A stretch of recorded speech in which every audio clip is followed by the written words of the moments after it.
जो हाथ में कलम धरी दिने पाठ पढ़ी भविष्य को किछि दीर्घ आलोचना करी पाठ पढ़ुला जो झील आज से जगत चली जाइए तेबे कहीं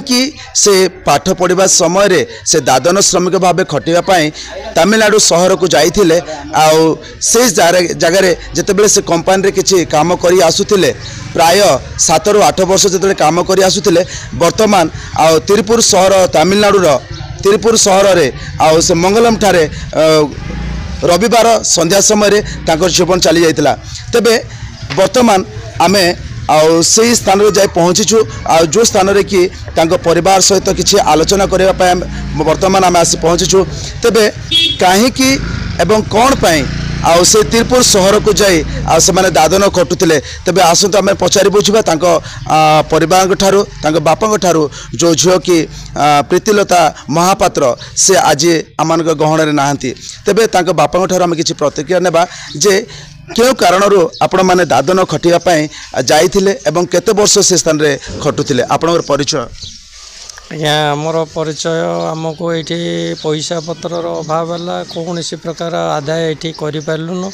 तेणु कि तिरुपुर सहर कंपानी जाए पड़ी लोक कहले आज की 7 वर्ष प्राय है से आम खटिकी खाई आसुलु से समय हठात झील को देह असुस्थ है से भी टाइलर काम करुले हठात असुस्थ होबार मु राति धरिकी आउ गोटे ऑटो भड़ा करके बड़ मेडिकल नेलु जो मेडिकल जीएस बोलिकी तिरुपुर सहर में से हठात से जॉइन कलु जॉइन करूँ किसी उपकार नहबार पुणी रविवार दिन ताको पुणी घर को आणलु घर को आणबार घर हठात झी आम पाखु चलीगला तो वर्तमान आम शुणी पार्थलु जे कि झील बापा कहते कि देह किसी असुस्थ होगा द्वारा ठारू से झील चलीगले तेबे आसतु आम गहन कि जड़े जे कि आम रणाल ग्रामर सेक्रेटरी अच्छा ठारू आम किसी प्रतिक्रिया नेबा जे केमिति कौन कले जहाँकि मृत शरीर को आने कौन आपण मान चेष्टा थिला देखंतु गरीब रेखा गोटे मनीष उपर जो आसे मु चिंता करुली गत काली जितेबले जिते जड़े गरीब परिस्थिति को छुई जाए ताठारू आ बड़ विषय बड़ दुखर विषय आ कि न दुनिया रे से झीलटा जितेबले तिरुपुर सहर मंगलम गोटे विलेज रे तार जीवन चलीगला मड़ आम ग्राम पर्यंत मड़ शरीर आसी पहुँचापी बहुत चेष्टा कलु मो ग्रामर सेक्रेटरी तथापि तांकर बड़ जो हिसाब रे मध्य बहुत चेष्टा कली बहुत ऋणग्रस्त करी आकु ताको हाथ पातिलु किंतु असंभव विषय है वर्षा काल चलची आम एक महाजन ठारू किछि पैसा मागिकी मोड़ आसी पहुँचला जो गाड़ी नहीं कि आसला ताकू ऋण करके आम देछु वर्तमान परिवार भांगी पड़ुछंती प्रथम कथा झीवर जीवन चलीगला द्वितीय अर्थर अभाव ऋण होगी बर्तमान भजी की परिवार अच्छा मो आम ओडिशा राज्यर आम गजपति जिलार समस्त प्रशासन पंचायत लेवल ठारू ब्लॉक डिस्ट्रिक्ट पर्यंत समस्त को अनुरोध करी प्रशासन जेपरी ये दुखी परिवार को ये सकाकुल परिवार को मोड़ आसी पहुँचबारे किसी अर्थ साहाय्य कले दुखी परिवार सकाकुल परिवार दुखरे भांग पड़ुवा परिवार ये ऋण मुक्त हे तेबे जहाँकि सेक्रेटरी कहते जितेबाला मृत शरीर तमिलनाडु ठारू निज गाँ को पहुँची संध्या पर्यंत पहुँचला ताको समाधि मते करा जाइछि तेबे अर्थर आवश्यक थिबा द्वारा सरकार ठारे से माने वर्तमान पर आश्रय नौछते तेबे आम गण वर्तमान ब्लॉक सभापति जे कि बीजेपी रो ब्लॉक सभापति तपन भाई वर्तमान आम गहन पहुँचती आम पचारा सर कौन कहे वर्तमान आप आसी ये जो दुखी परिवार ठारे आपणकर पाद पड़ी तो कौन कहे जे कि प्रकार भाव एम साहाय्य पाए आप कौन चिंताधारा कर देखो यहाँ गोटे तो बड़ दुर्भाग्यर विषय 25 तारिख राति 12टा बेलू मो पाखु कॉल आसला ଆଉ ମୁଁ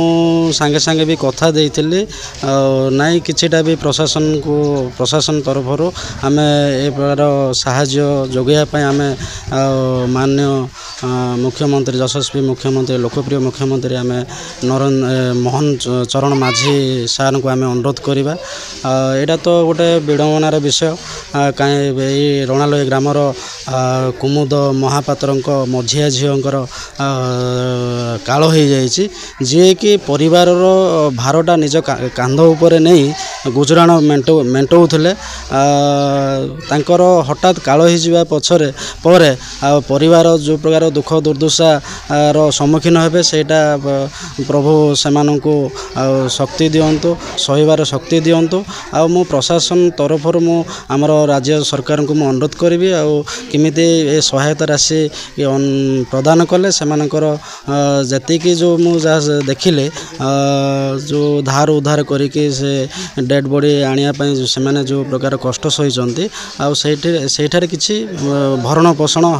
ହେଇପାରିବ। ମୁଁ ଆମର ଜିଲ୍ଲା ସଭାପତି ନବକିଶୋର ଭାଇଙ୍କୁ ମଧ୍ୟ ଏ ବିଷୟରେ ମୁଁ ଅବଗତ କରାଇଥିଲି। ଆଉ ଯାହା ବି ସୋମବାର ଦିନ ଆମର ଗଭର୍ଣ୍ଣମେଣ୍ଟ ସରକାରୀ ଛୁଟି ଥିଲା, ତଥାପି ଆମର ଲେବର ଅଫିସରୁ କେହି ଜଣ ଆସିଥିଲେ ଆଉ ତାଙ୍କେ ବି ଡକୁମେଣ୍ଟ ନେଇକି ଯାଇଛନ୍ତି। ଆଉ ଆମର ଏ